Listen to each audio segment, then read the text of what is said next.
6 bulan gue belajar bahasa Inggris dengan sangat serius. Akhirnya gue keterima di sebuah perusahaan asing.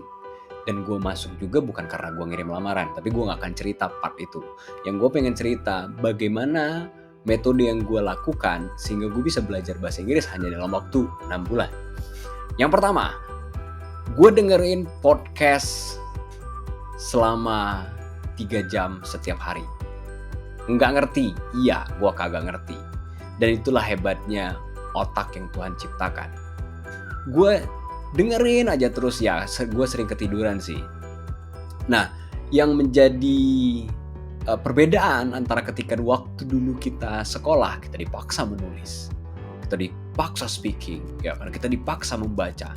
Padahal ketika kita ngelihat anak kecil yang baru pertama kali belajar, dia cuma dengerin kan, dia cuma dengerin kita ngomong kan. Nah, apa yang gue lakukan, metode yang sama yang gue lakukan, gue listening every day selama 3 jam, mungkin lebih tiap hari. Gue nyapu rumah, gue dengerin, gue listening audio, podcast atau apapun itulah. Jadi kerjaan gue dengerin bahasa Inggris aja terus berjam-jam every day. Gue nyuci piring gue juga dengerin, gue jalan sore gue dengerin. Jadi kerjaan gue listening. Di jalan lagi di KRL gue listening gitu, di ojek gue listening gitu. Jadi kerjaan gue listening aja everyday gitu. Nah, dari listening ketika gue ketemu bule, gue ngerti kan. Nah, ketika gue mulai ngerti, akhirnya kan gue coba jawab dengan terbata-bata, tapi minimal gue udah speaking. Gue ngerti, ya gue ngerti apa yang diomongin. Nah, akhirnya gue cobalah untuk komunikasi. Minimal dia juga ngerti. Gara-gara gue ngerti dan gue coba speaking, gue menghindarin ngomong sama orang Indonesia. Kenapa? Orang Indonesia kadang, Ton, grammar lu salah tuh, pengucapan lu salah. Kalau gue ngomong sama bule, mereka gak peduli men. Mereka respect dengan kita. Kenapa? Dia bilang, Ton, berarti lu udah bisa 2 bahasa. Ketika gue ngomong bahasa Inggris sama si bule appreciate, berarti gue bisa 2 bahasa. Gue bisa 3 bahasa. Bahasa Inggris, bahasa Indonesia, dan bahasa daerah gue, Melayu gitu, bahasa Serawai. Nah, jadi speaking, gue memberanikan diri ngomong sama bule, teman-teman. Gue datengin ada bule wisatawan, lu mau gue temenin gak jalan-jalan di kota kota Bogor gitu.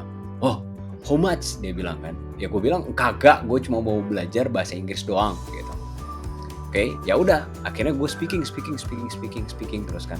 Dan gue juga ikut kursus namanya Dicakap. Dicakap gue ambil program 6 bulan yang gue bisa ngomong, gue bisa ngobrol sama orang Filipina dalam bahasa Indonesia.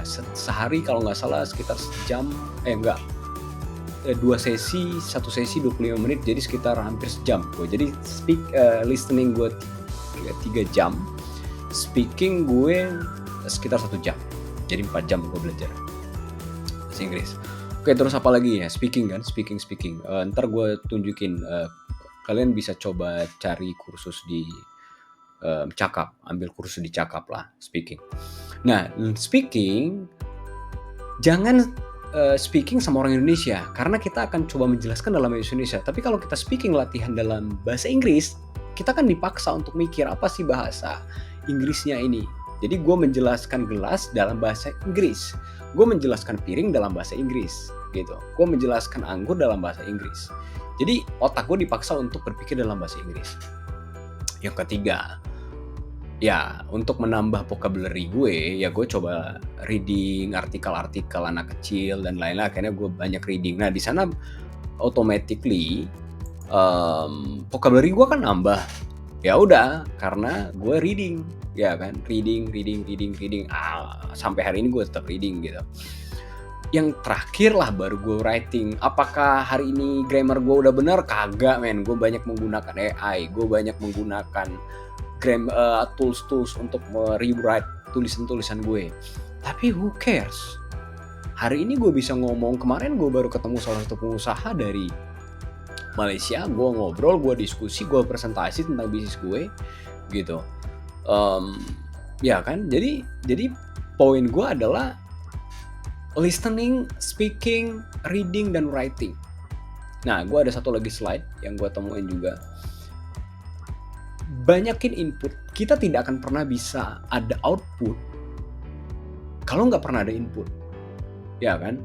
Jadi input dulu tuh, masukin dulu, banyakin semua input ke dalam otak kita. Input yang pertama adalah listening. Kalau kita input, kita listening banyak, maka outputnya akan bener, speaking.